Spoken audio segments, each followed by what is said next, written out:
What's up, Brian Tong here, and welcome to Googlicious for everything Google that we could pack inside of a show each week. And we start the show off with the Nexus 5 rumor that started last week and is coming out to play again.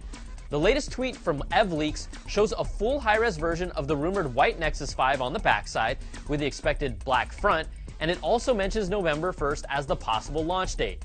Now, previous rumors have targeted October 31st as the official launch date, but it looks like it's happening this week, and that's not a trick on Halloween, that's a treat. Now, in other Android news, the NVIDIA Shield Android handheld gaming device gets the Android 4.3 Jelly Bean update, but it brings a few new and powerful features. The big one is console mode, which allows you to plug the Shield directly into your TV via HDMI, and then you can use the Bluetooth gamepad as your controller. The update also adds support for thousands of Android games that allow you to map the touchscreen controls of games to the hardware controls with the button mapping app. Now, it's still a niche product at $300 that lacks the big blockbuster games, even if you can stream some from your PC, but I like the fact that NVIDIA keeps pushing to add new features and content.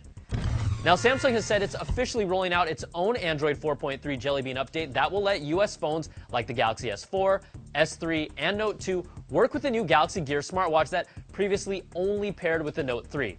Now, this alleged grid of release dates shows Verizon will get first dibs with the S4 right away, and it will roll out through other carriers and phones all the way through December 2nd for the T-Mobile Note 2. And LG's G Flex phone is official after all the rumors over the past couple months.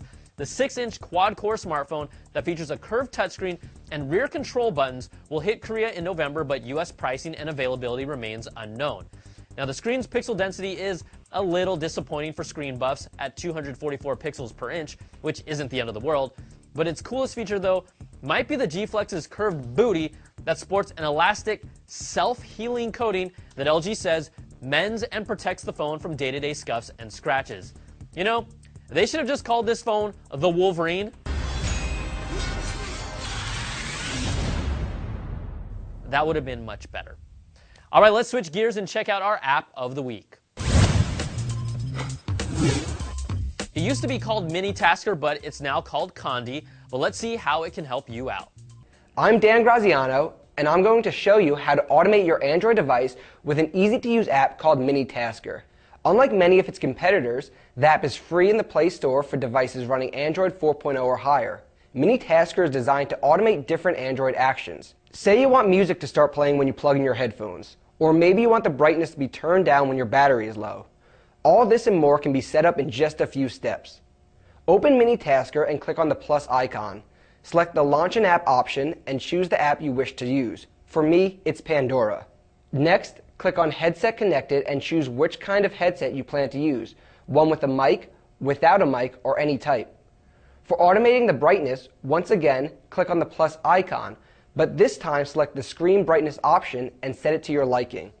After hitting OK, scroll to the bottom of the page and select low battery. Mini Tasker can also be used to silence a call from an unknown number, send a text message at a later time, and even change settings like Wi-Fi and Bluetooth at a specific time or place. All this can be done by clicking the plus icon, but be warned, setting up automated tasks based on your location may affect your battery life because your phone will constantly check your coordinates. You may have noticed the cloud icon next to the plus symbol. Clicking this will reveal a list of pre-written tasks that you can enable on your device. You can also share automated tasks that you've created with a long press and selecting the 3-dot symbol. All right, thanks for all that, Dan. And we'll wrap things up with two, what I call different stories surrounding Google. Now, CNET exclusively reported last week that Google has set up shop in the Bay Area and has been building a large structure made from shipping or cargo containers on a barge. Now, some evidence even suggests it might be a floating data center, and Google already has a patent for the concept. Now, the big Googs wouldn't comment, and the Portland Press-Herald in Maine also ran a story recently with a structure that looks similar to the one being built in the San Francisco Bay. Now, they're also both owned by the same company. Now, other follow-up reports claims it's going to be a floating Google Glass store, but that makes no sense at all, so we'll just have to wait and see what Google is up to. And a new report from MIT Technology Review says data gathered from Google's self-driving cars shows that they're safer and smoother compared to when a human takes the wheel. The reports come from 2 studies of data from the hundreds of thousands of miles Google vehicles have logged in California and Nevada. Google has already been testing its cars on public roads since 2010, and to sum it up, driverless cars are already testing better than us. And contrary to popular stereotypes, I'm actually a very good driver. Yeah, no. So look, I know what gets you in the mood. I know how you like that sorbet, and I put a little bit of those mint leaves on it. I know, yeah. Well, look, we put a little bit of that with some champagne on it.